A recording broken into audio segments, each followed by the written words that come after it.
औज़ुबिल्लाहि बिस्मिल्लाहिर्रहमानिर्रहीम रब्बी इश्रह ली सदरी वयस्सिर ली अमरी वहलुक़दम मिन लिसानी यफ़क़हू क़ौली रब्बी इश्रह ली सदरी वयस्सिर ली अमरी वहलुक़दम मिन लिसानी यफ़क़हू क़ौली। आज इंशाल्लाह हम पढ़ेंगे काउंसलिंग के जो टाइप्स है स्पेसिफिकली वो, और फिर जाएंगे हम एक्शन रिसर्च की तरफ, that what is action research. ठीक है, अच्छा जी। काउंसलिंग की डिफिनीशन पहले मैंने आप लोगों के लिए गाइडेंस एंड काउंसलिंग फर्स्ट जो मेरा लेक्चर है इंटरव्यू प्रिपरेशन के हवाले से, उस पर मैंने काउंसलिंग और जो गाइडेंस है उसकी डिफिनीशन और उसका जो मेन डिफरेंस है वो मैंने वहाँ पर बिल्कुल ही डिटेल में एक्सप्लेन की हुई है। दैट्स वाई उस पर मेरा टाइम जो है वो वेस्ट नहीं करना चाहता। तो ये क्वेश्चन पूछा गया है कि टाइप्स ऑफ काउंसलिंग क्या है। ठीक है, तो काउंसलिंग क्या है? Counselling, it is an interview which is conducted by a counselor to dig out the problem from a counselee। ठीक है, काउंसलर होता है काउंसलिंग में और एक काउंसीले होता है। एक इंटरव्यू होती है जिसमें काउंसलर क्या करता है, काउंसिली से इंटरव्यू कंडक्ट करता है and dig out the problem और dig out the all information from counselee, और काउंसिली से जितनी भी इंफॉर्मेशन होते हैं वो डिग आउट करते हैं। This is counselling. काउंसलिंग जो होता है इसका ताल्लुक इमोशंस और फीलिंग के साथ है, जबकि गाइडेंस जो है this type of help, a type of support. ठीक है, पर्सनल भी हो सकता है, वोकेशनल भी हो सकता है, ठीक है, कैरियर के हवाले से भी हो सकता है, लेकिन काउंसलिंग जो होती है स्पेसिफिकली फीलिंग और इमोशन के साथ इसका ताल्लुक ज्यादा होता है। और काउंसलिंग के लिए एक एक्सपर्ट का होना जरूरी होता है, जबकि गाइडेंस के लिए एक्सपर्ट का होना इतना मानी नहीं रखता। वो कोई भी बंदा हो सकता है, गाइडेंस किसी भी बंदे से ली जा सकती है। ठीक है, तो यही क्वेश्चन पूछा गया है कि टाइप्स ऑफ काउंसलिंग क्या है। ठीक है, तीन टाइप ऑफ काउंसलिंग है जो कि हम ज्यादातर यूज करते हैं। एक है डायरेक्टिव काउंसलिंग, एक है नॉन डायरेक्टिव काउंसलिंग, और एक है इक्लेक्टिक और इंटीग्रेटिव काउंसलिंग। ठीक है, डायरेक्टिव काउंसलिंग जो है, देखो आप लोगों ने सॉरी, काउंसलर जो होता है उसको जहन में रखना होता है। ठीक है, काउंसलर डायरेक्टिव काउंसलिंग में एक्टिव होगा। ठीक है, और नॉन डायरेक्टिव काउंसलिंग में जो काउंसलर होगा वो एक्टिव नहीं होगा, जो क्लाइंट होगा वो एक्टिव होगा। ठीक है, तो डायरेक्टिव काउंसलिंग ऐसी टाइप ऑफ काउंसलिंग है कि जिसमें जो काउंसलर होगा वो बोलेगा, वो कोशिश करेगा कि जितनी भी इंफॉर्मेशन है वो डिग आउट करे क्लाइंट से। ठीक है, तो इसको कहते हैं डायरेक्टिव काउंसलिंग। विलियमसन ने ये कॉन्सेप्ट दिया था मेरे ख्याल में डायरेक्टिव काउंसलिंग का। और नॉन डायरेक्टिव काउंसलिंग जो क्लाइंट सेंटर थेरेपी है, ये कार्ल रॉजर की दी हुई है। ठीक है, अच्छा, directive counselling, counsellor take an active role in guiding the counselling processes. Counselling process जितनी भी होती है उसमें जो काउंसलर होगा वो डायरेक्ट डायरेक्ट इन्वॉल्व होगा। Provides advice, suggestion and solution to the client. ये देखो, क्लाइंट को सजेशन देगा, एडवाइस देगा और सोल्यूशन किसी भी प्रॉब्लम के लिए वो कोशिश करेगा। और काउंसलिंग में इस तरह होता है अक्सर के जो सोल्यूशन होता है वो क्या कौन देता है, वो काउंसलर देता है। जबकि जो गाइडेंस होता है, गाइडेंस में ज्यादातर अच्छा, काउंसलिंग में काउंसलर देता है, जबकि गाइडेंस में वो बंदा जो है खुद ही इसके काबिल हो जाता है कि काम जो जो प्रॉब्लम है उसको सॉल्व करे। ठीक है, upper structure and a clear framework for problem solving. ठीक है, क्लियर फ्रेमवर्क होता है क्योंकि इसमें काउंसलर जो है वो खुद इन्वॉल्व है, ऑटोक्रेटिक टाइप है, goal oriented and focused on specific outcomes. एक गोल सेट किया हुआ होता है, कौन सेट करता है? काउंसलर। ठीक है, और उसको अचीव करने के लिए ये काउंसलर जो है वो कोशिश करता है। जबकि नॉन डायरेक्टिव काउंसलिंग में counsellor take a more passive role, allowing the client to lead the conversation. यहाँ पर इंट्रोस्पेक्शन ज्यादा होता है, ये जो नॉन डायरेक्टिव काउंसलिंग होती है। ठीक है, इंट्रोस्पेक्शन मीन कि जो क्लाइंट होगा वो खामोशी से, रिलैक्स माहौल में जितना भी अपना रुदाद है, जितना भी उसका किस्सा है, जितने भी उसके फीलिंग है उसको एक्सप्रेस करने की कोशिश करेगा। और जो काउंसलर होगा वो ऑब्जर्व करेगा, वो एक्सप्लोर करेगा चीज़ों को, कोशिश करेगा कि जितनी भी ज़्यादा इंफॉर्मेशन है वो डिग आउट कर ले उसी ही क्लाइंट से। ठीक है, लेकिन यहाँ पर जो काउंसलर होगा वो पैसिव होगा। ठीक है, emphasises self exploration and self discovery by the client. ये देखो, खुद ही क्लाइंट क्या करेगा, सेल्फ एक्सप्लोरेशन करेगा और सेल्फ डिस्कवरी करेगा। Reflective listening and open ended questions are commonly used. Reflective listening ये बहुत ज़्यादा इंपॉर्टेंट है, ये word, critical thinking and reflective listening, ये दोनों चीज़ें आज इंशाल्लाह हम आगे थोड़ा पढ़ेंगे। जो हमारा एक्शन रिसर्च है, चूंकि एक्शन रिसर्च जो है वो रिफ्लेक्टिव प्रैक्टिसेस पे फोकस करता है कि जितना भी रिफ्लेक्शन है, रिफ्लेक्शन मीन कि जहाँ पर एक बंदा जो होता है, एक एक्सपर्ट जो होता है, वो अपना व्यू देता है, दिस इज रिफ्लेक्शन। ठीक है, रिफ्लेक्शन में एक स्टेटमेंट होता है, उसी स्टेटमेंट को जो है उसके अगेंस्ट एक्शन लिया जाता है। ठीक है, और उसी एक्शन को फिर उसकी रिफ्लेक्शन होती है, फिर उसकी ऑब्जर्वेशन होती है, फिर उसकी रिफ्लेक्शन होती है, फिर उसकी ऑब्जर्वेशन होती है। ठीक है, तो ये एक रिफ्लेक्शन प्रोसेस और इसको हम एक्शन रिसर्च भी कहते हैं। आगे हम इंशाल्लाह इसको पढ़ेंगे। Reflective listening and open ended question are commonly used. यहाँ पर ओपन एंडेड क्वेश्चन होते हैं कि जो क्लाइंट की, देखो ओपन एंडेड क्वेश्चन की क्वालिटी भी यही है कि जो क्लाइंट होता है, जो रिस्पोंडेंट होता है, वो क्या करेगा, अपना जो व्यू है वो इंक्लूड करेगा। ठीक है, आंसर्स में focuses on the client's emotions, thoughts and experiences without imposing the counsellor's views. ठीक है, जो काउंसलर व्यूज जो होता है उसको इम्पोज नहीं करेगा। ठीक है, जितना भी मतलब फ्री होगा, जो जो काउंसिल होगा वो बिल्कुल ही फ्री होगा। ठीक है, तो ये डायरेक्टिव और नॉन डायरेक्टिव काउंसलिंग जो है, इसमें डिफरेंस है। और डायरेक्टिव काउंसलिंग जो है, इसको हम क्लाइंट सेंटर थेरेपी भी कहते हैं। कार्ल रॉजर ने ये कॉन्सेप्ट दी हुई है। ठीक है, अच्छा, इंटीग्रेटेड अप्रोचेस जो है, सम काउंसलर में use an integrated or eclectic approach. ये देखो, इक्लेक्टिक मीन जब हम दो या दो से ज्यादा चीज़ों को यूज करते हैं उसको हम कहते हैं इक्लेक्टिक अप्रोच।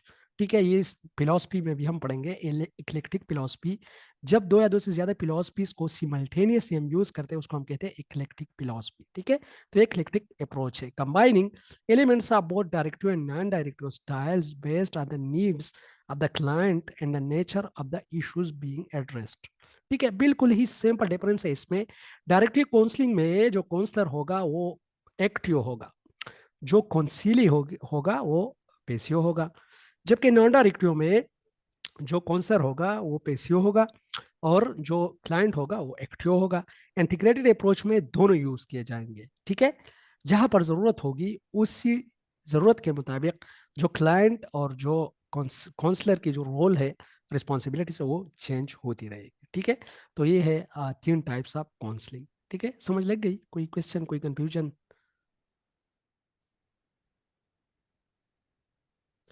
अच्छा, आवाज मेरी पहुंच रही है उस्मान भाई? हाँ सर, क्लियर है। ओके जी, ओके। Okay, thank you. अच्छा जी।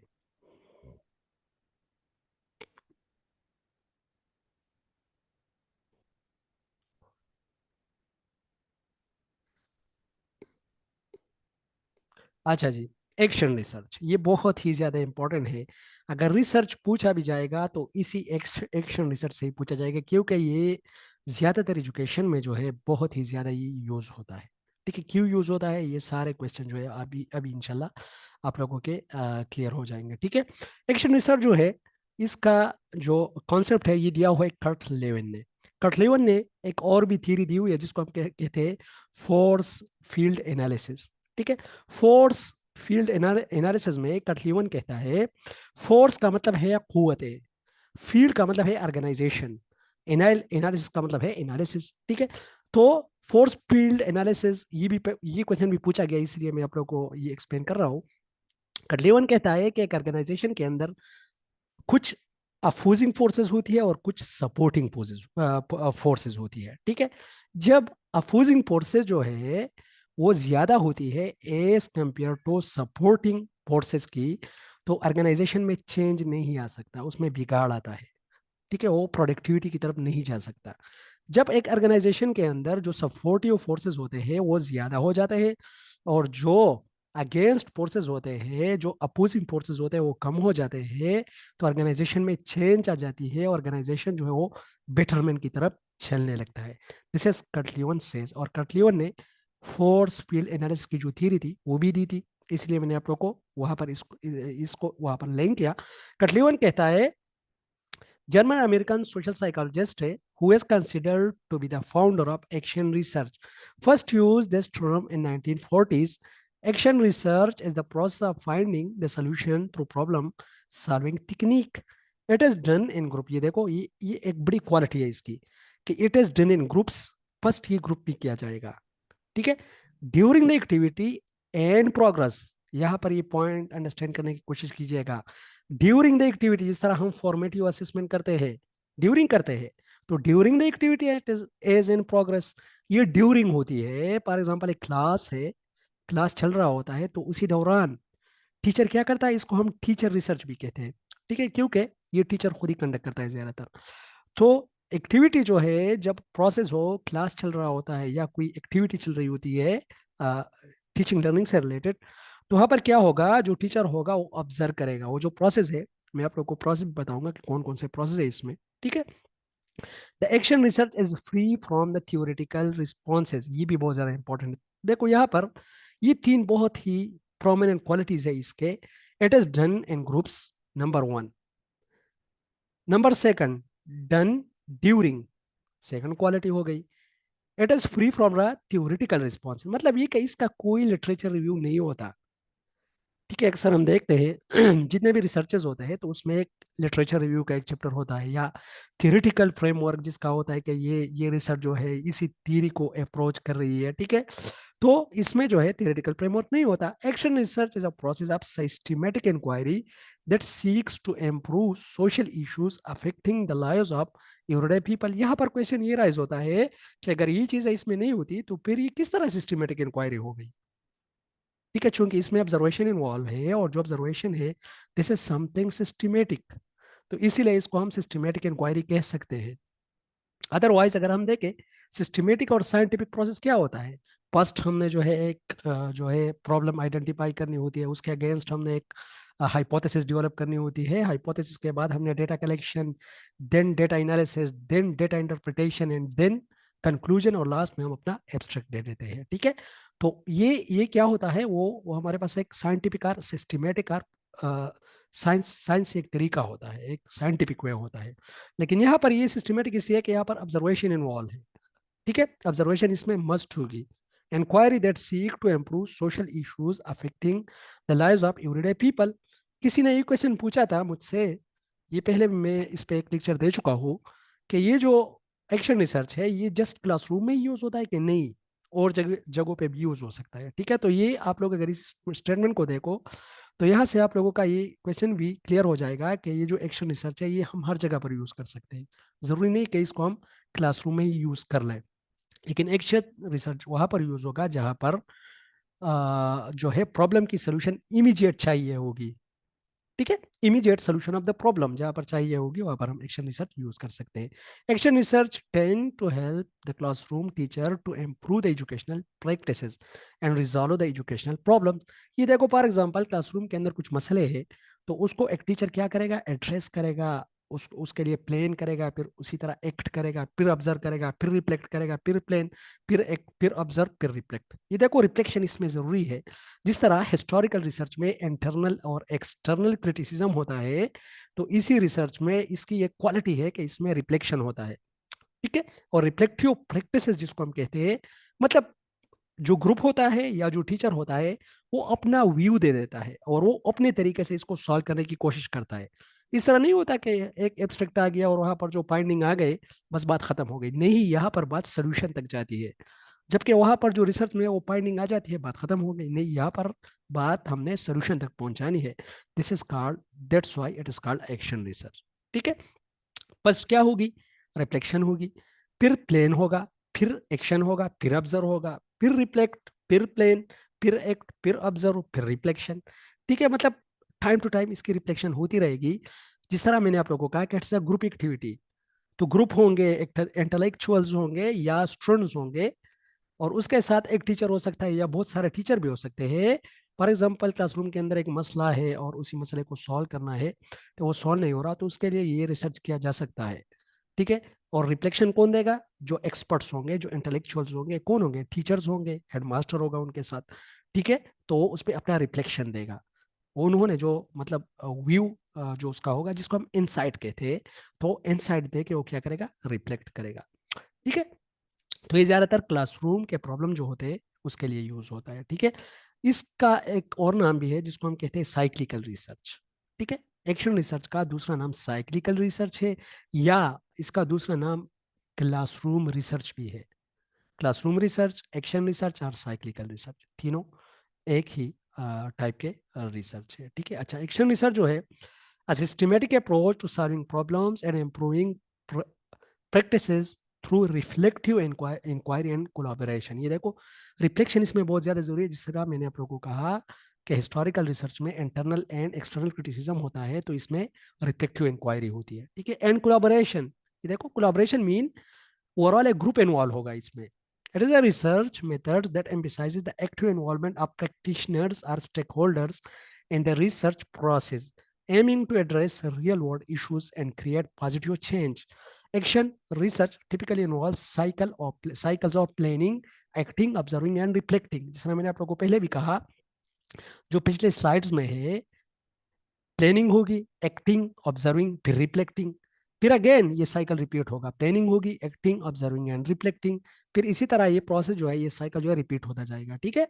The process can very but a common framework include the following stages. इसके कुछ स्टेजेस भी है, लेकिन मेन ये जो 4 पॉइंट्स है, अगर आप लोग इसको याद कर लो, this basically the stages of that research. ठीक है। First planning, acting, observing and reflecting.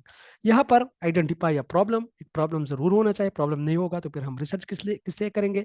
Action research begin by identifying a problem और issues that practitioners want to address to improve the issue should be relevant to the context and have practical implications. ठीक है। वो कहते हैं ना कि research start with a problem end with a अ प्रॉब्लम। Research start भी एक प्रॉब्लम से होता है और लास्ट में एंड भी एक प्रॉब्लम पे ही होता है। ठीक है। क्योंकि उससे और रिसर्चेज निकलते हैं, उससे और क्वेश्चन निकलते हैं। ठीक है। तो एक रिसर्च में क्या होगा, प्रॉब्लम या इशू होगी। सेकंड, उसमें प्लानिंग होगी। प्लानिंग बहुत ज़्यादा जरूरी है। In this stage researcher often practitioners themselves develop a plan for addressing the identified problem. This plan includes setting goals, goals होंगे, defining the scope of the research, scope of the research क्या है, determining data collection methods and outlining the steps to be taken. Scopes मैंने पहले भी आप लोगों को पढ़ाया था करिकुलम के क्लास में। स्कोप का मतलब है डेप्थ और ब्रेड्थ। ठीक है, कि इसमें कितना मतलब इस पे मटेरियल अवेलेबल है, this is something related to scope, या कितना इसका जो एरिया है वो वास्ट है। ठीक है। या इससे कितना फायदा पहुंच सकता है, this again coming in scope. ठीक है। फिर क्या होगा, टेकिंग एक्शन, एक्शन लिया जाएगा based on the plan. Practitioners implement interventions or changes in their practice. This phase involves applying new strategies or modifying existing ones to address the identified issue. ठीक है। For example, एक ऐसा behaviour है जो student से remove नहीं हो रहा, एक रिसर्च किया गया उस पर, तो उस पर फिर क्या होगा, एक्शन लिया जाएगा। ठीक है। जब एक्शन लिया जाएगा उसके बाद उसकी क्या होगी, ऑब्जर्विंग एंड कलेक्टिंग डेटा। उस पर डेटा जो है वो कलेक्ट किया जाएगा। ये देखो डेटा किस तरीके से, थ्रू ऑब्जर्वेशन, इंटरव्यूज, सर्वेज और डॉक्यूमेंट एनालिसिस। ठीक है। ये सारे जो है डेटा कलेक्शन मेथड्स है। इसी तरीकों से डेटा कलेक्ट किया जा सकता है। The focus is on gathering evidence to understand the change or improving resulting from the action taken. ठीक है। फिर क्या होगा, रिफ्लेक्टिंग होगी। ये देखो ये बहुत ही इंपॉर्टेंट है इसमें, ये रिफ्लेक्टिंग वाला जो क्वालिटी है। Reflection is a crucial aspect of action research. Practitioners and researchers analyze the collected data, reflect on the outcome of the interventions, and consider what has been learned. This reflection often leads to insight into the effectiveness of the actions taken and may inform further adjustment. ठीक है। तो उसके बाद क्या होगा, reflection कौन देगा, teacher देगा। ठीक है। या जो इंटेलेक्चुअल का ग्रुप होगा वही रिफ्लेक्ट करेगा, वही रिफ्लेक्शन देगा। ठीक है। फिर इसकी रिवीजन होती है, एडजस्टिंग होती है, फिर उसकी शेयरिंग फाइंडिंग होती है। जो फाइंडिंग होती है उसको शेयर किया जाता है। इम्प्लीमेंटिंग चेंजेस, तो जो फैसला किया जाता है उसको इम्प्लीमेंट किया जाता है। बेसिकली मैंने ये 9 पॉइंट जो लिखे हैं, इसमें अगर आप लोग ये चार भी याद कर लो कि पहले ऑब्जर्व किया जाता है, फिर एक्ट किया जाता है, फिर रिफ्लेक्ट किया जाता है, फिर ऑब्जर्व, फिर एक्ट, फिर रिफ्लेक्ट। ठीक है। तो यहाँ तक ये चीज़ें जो है ये बिल्कुल ही ये स्टेजेस के कॉपी है, ठीक है। लेकिन ये कुछ स्टेजेस में ऑप्शनल है। स्टार्टिंग अ न्यू साइकिल, ये देखो फिर एक नया साइकिल भी स्टार्ट होगा, मतलब बात खत्म नहीं हुई। If the action research lead to successful outcome, the changes or intervention may be integrated into regular practices. This stage contributes to the long-term sustainability of the improvement. फिर क्या होगा? Starting a new cycle. Action research and is iterative process. Iterative process का मतलब है तकरारी, मतलब उस पर और भी बंदा जाएगा और क्या करेगा, उस पर तकरार होगा। After implementing changes and reflecting on the outcomes, practitioners may identify new issues or areas for improvement, leading to the initiation of a new cycle of action research. ठीक है, तो ये थोड़ा सा कंक्लूजन है इसकी कि action research is characterized by its participatory and collaborative nature as it involves those directly affected by the research in the process of inquiry and problem solving. This method is widely used in education, organizational development, healthcare. ये देखो, ये question मुझसे पूछा गया था कि सिर्फ education में यूज होता है, तो नहीं, ये ऑर्गेनाइजेशनल डेवलपमेंट में भी यूज हो सकता है, हेल्थ केयर में भी यूज हो सकता है, in other fields where practitioners seek to improve their practices in a systematic and reflective manner. ठीक है, जहां पर वो रिफ्लेक्शन आएगा वहां पर एक्शन रिसर्च जो है वो जरूर होगा। ठीक है, मुझे खुद ये कंफ्यूजन था पहले से कि ये जो एक्शन रिसर्च होता है फिर ये होता किस तरह है, मतलब इसका एक एक प्रॉपर फॉर्मेट किस तरह होता है। लेकिन आज जब मैं पढ़ रहा था, एक बुक पढ़ रहा था, तो ये चीज़ मेरे सामने आया और मैंने देखा कि यार ये तो वाकई इस टाइप ये जो रिसर्च है इसमें ये जो रिफ्लेक्शन और रिफ्लेक्टिव जो ये साइकिल है, ये इसमें एक न्यू जो है एरिया है। जिस तरह इंटरनल और एक्सटर्नल क्रिटिसिज्म हम उसमें करते हैं, हिस्टोरिकल रिसर्च में करते हैं, तो इसमें रिफ्लेक्शन होती है। ठीक है, और यही वो पॉइंट है जिससे आप लोग इसको डिफ्रेंशिएट कर सकते हो। अगर क्वेश्चन पूछा जाए तो डायरेक्ट आप लोग रिफ्लेक्शन पे बहस करके जो इंटरव्यूअर का जो फोकस है, जो जो उसका है अटेंशन, वो आप लोग गेन गेन कर सकते हो इजीली। ठीक है, तो इसमें ये पॉइंट जो है ये बहुत ज़्यादा इंपॉर्टेंट है। ठीक है, किसी का कोई क्वेश्चन, कंफ्यूजन, सजेशन?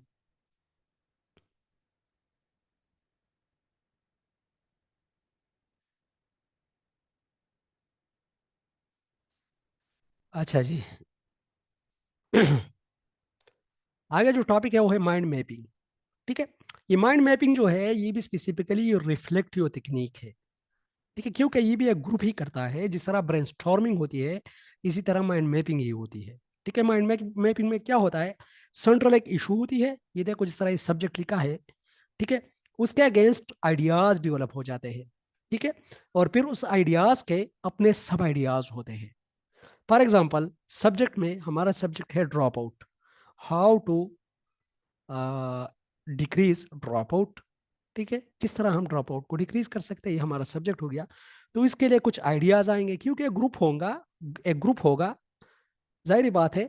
जो ये माइंड मैपिंग है ये एक ग्रुप एक्टिविटी है, रिफ्लेक्टिव टेक्निक है। ठीक है, तो ग्रुप क्या करेगी, वो रिफ्लेक्शन करेगी और अपनी आइडियाज देगी, और उस आइडियाज को हमने लिखना है किसी बोर्ड पे या किसी वाइट पेपर पे। ठीक है, और जो आइडियाज आएंगे उसके सब आइडियाज आएंगे, और जब सब आइडियाज आएंगे तो उसी तरह हम क्या करेंगे, एक एक कंक्लूजन तक पहुंचेंगे, और बहुत सी उस पे जो है आइडियाज जो है वो आ सकता है, और इसको हम एक डिसीजन मेकिंग टेक्निक भी कह सकते हैं। जिस तरह ब्रेनस्टॉर्मिंग मैंने आप लोग को कहा था कि किस तरह हम डिसीजन लेते हैं, तो इसी माइंड मैपिंग से भी हम डिसीजन ले सकते हैं। ठीक है, ये भी एक डिसीजन टेकिंग टेक्निक है। ठीक है, mind mapping as a graphical technique for visualising connections between several ideas और पीस ऑफ इंफॉर्मेशन। ये देखो क्या होता है यहाँ पर, जो क्रक पॉइंट है इसमें, connection between several ideas or pieces of information. Each idea or fact as written down and then linked by lines or cross to its major or minor. ठीक है, आइडिया आर फैक्ट दस creating a web relationship. ये देखो एक web relationship होता है। ठीक है, इसमें आइडियाज क्रिएट किए जाते हैं। अगर क्वेश्चन पूछा जाए तो mind mapping is a technique in which a central issue is gave to or presented to a group of people. A group of people present their ideas while these ideas are followed by sub ideas. ठीक है, तो ये आप लोग के साथ हो गया एक माइंड मैपिंग। ठीक है, जब कॉन्सेप्ट क्लियर हो तो इजीली आप लोग उस पर जो है बहस कर सकते हो। ऐसे इसमें इतनी मतलब मुश्किल कोई चीज़ नहीं होती। ठीक है, और फिर एग्जाम्पल जो है, एग्जाम्पल देके आप लोग इसको इजीली एक्सप्लेन भी कर सकते हो। ठीक है, तो ये है माइंड मैपिंग। ठीक है, अच्छा, flow chart. Flow chart mind mapping की तरह ही है, लेकिन फ्लो चार्ट इस तरह होता है कि इसमें इंटरकनेक्टेड जो होते हैं, अक्सर जो हम एक काम करते हैं, ठीक है, स्टेप बाय स्टेप जो प्लान होता है किसी काम करने का, तो उसको हम कहते हैं फ्लो चार्ट। फॉर एग्जाम्पल, एक हमने करना है रिसर्च, तो रिसर्च में हम क्या करते हैं, पहले अपने लिए लिखते हैं कि हमने टॉप पे करना है आइडेंटिफाई द प्रॉब्लम। फिर सेकंड हमने करना है कि हमने हाइपोथेसिस डेवलप करना है। थर्ड पे हमने लिखना है, नीचे लिख लिया कि हमने जो है फिर उसके अगेंस्ट डेटा कलेक्ट करना है। ठीक है, फिर उसके अगेंस्ट हमने जो है और जितने भी स्टेप्स है वो हमने लिख लिए। This is flow chart. किसी भी एक्टिविटी को करने के लिए जो स्टेप बाय स्टेप प्लान होता है उसको हम कहते हैं flow chart. Flow chart as a step by step plan. ये देखो लाइन नंबर 3 और 4 में लिखा है स्टेप बाय स्टेप प्लान। बस यही वर्ड आप लोग जहन में रख लो कि flow chart as a step by step plan about certain activity. This is a somewhat different type of mind map. ये देखो माइंड मैप की तरह ही है, लेकिन थोड़ा ही चेंज है। ये इंटरकनेक्टेड जो पार्ट्स होते हैं उसमें जो फर्स्ट आएगा वो टॉप पे होगा, फिर सेकंड आएगा वो सेकंड पे होगा। ठीक है, extremely useful when you need to see the continuity in a system. ये देखो बहुत ज्यादा इंपॉर्टेंट है, सिस्टम में कंटिन्यूटी के लिए बहुत ज्यादा इंपॉर्टेंट है। The step by step plan, it's easy to get an overview of the chain of events that you have to follow, the so-called step-by-step plan. When you use a mind map, the critical thing to remember is to write the chain of actions vertically. ये देखो vertically आप लोगों ने top से bottom की तरफ आना है।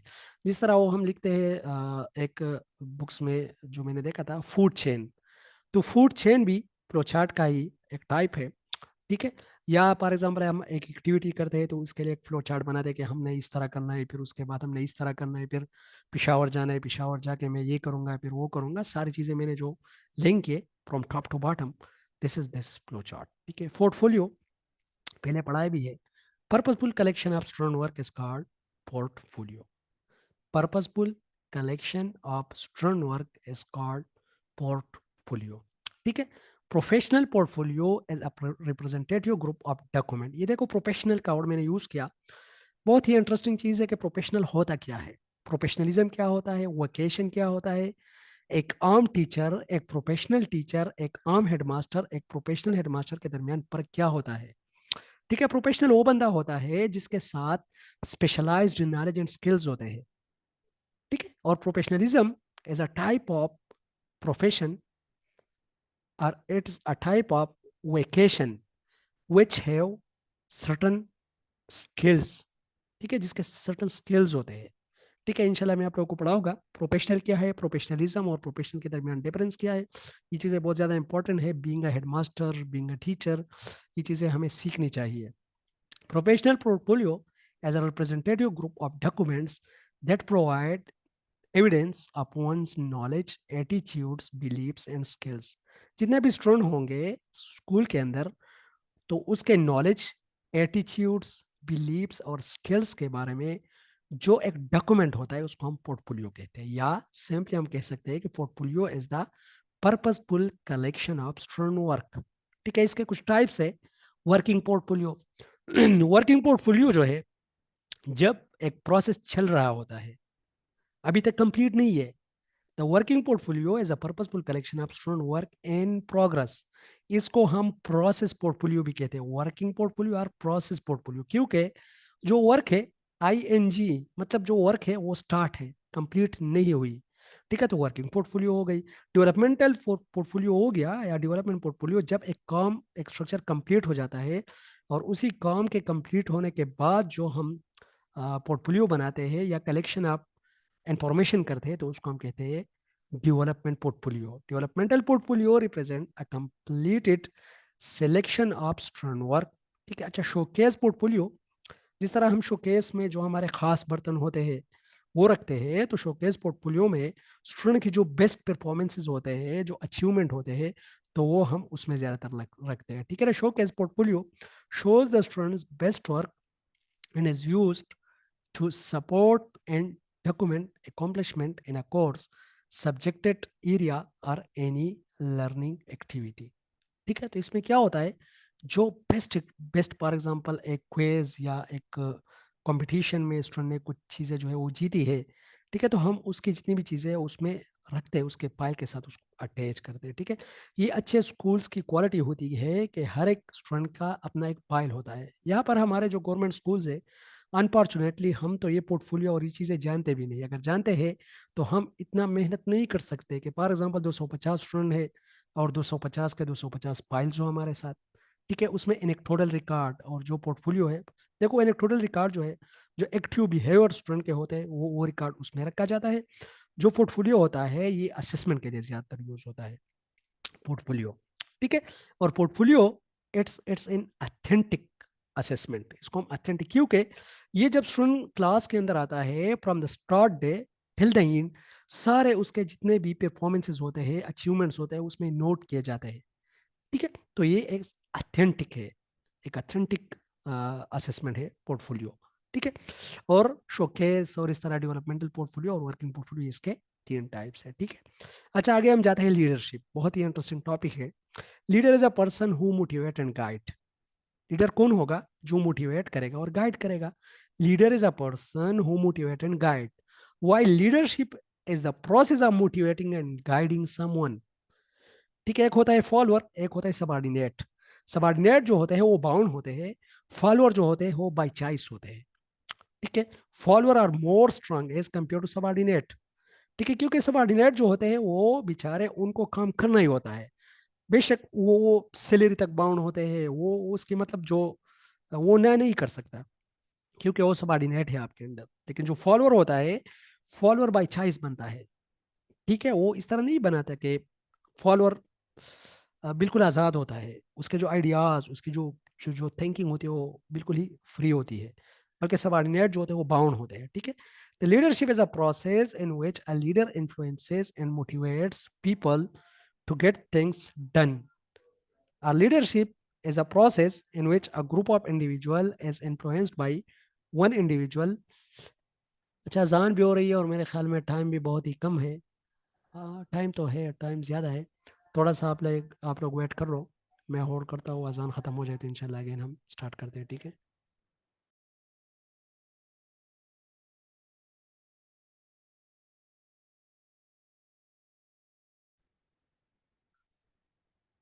अच्छा जी, leadership is a process in which a leader influences and motivates people to get things done। ठीक है, तो गेट्स थिंग डन, ये तो मैनेजमेंट का काम है। लेकिन लीडर जो है वो मैनेजर हो सकता है और मैनेजर लीडर भी हो सकता है। इन दोनों के दरमियान डिफरेंस क्या है वो भी मैं आप लोगों को समझाऊंगा कि what is the difference between a leader and a manager.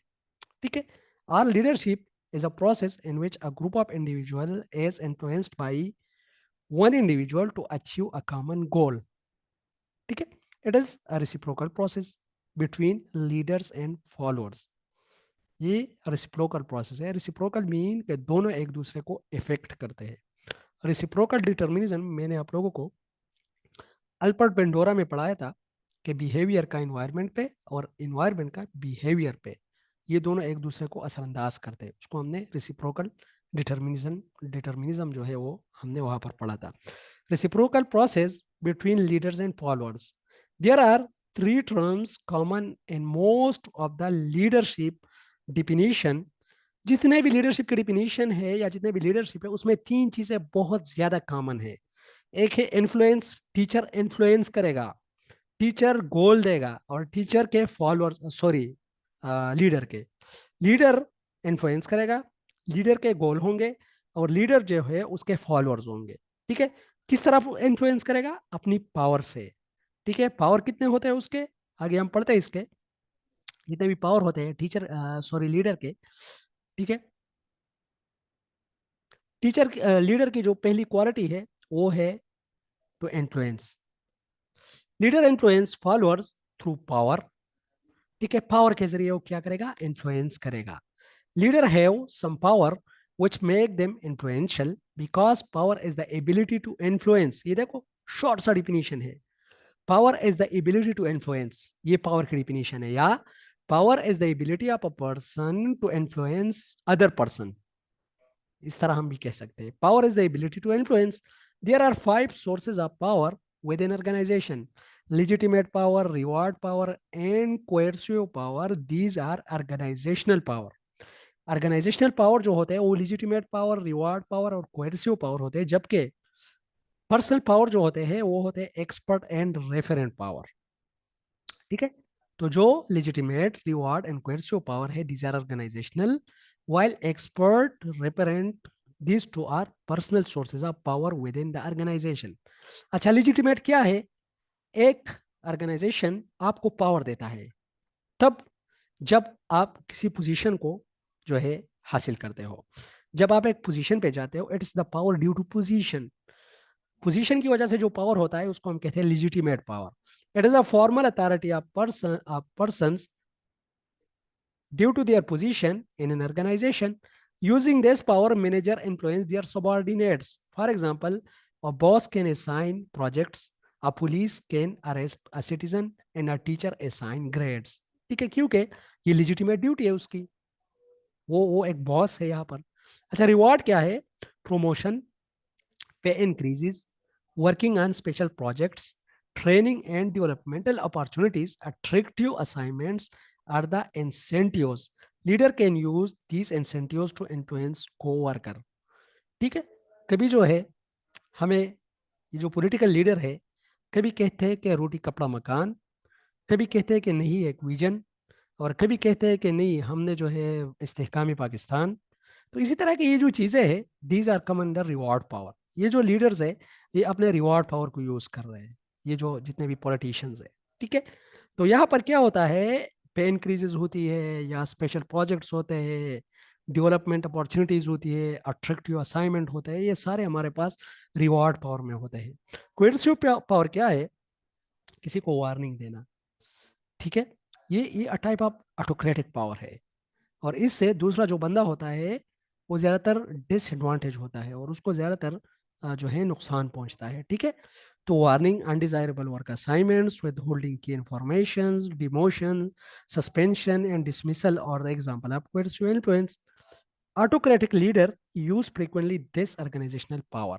जो ज़्यादातर ऑटोक्रेटिक लीडर होते हैं वो इसी को ही यूज करते हैं। ठीक है, लास्ट जो टू है जो कि पर्सनल पावर है, एक्सपर्ट एंड रेफरेंट पावर। अगर एक बंदा किसी चीज में एक्सपर्ट है तो उसके साथ एक पावर है, लोग उससे हासिल करने की कोशिश करते हैं।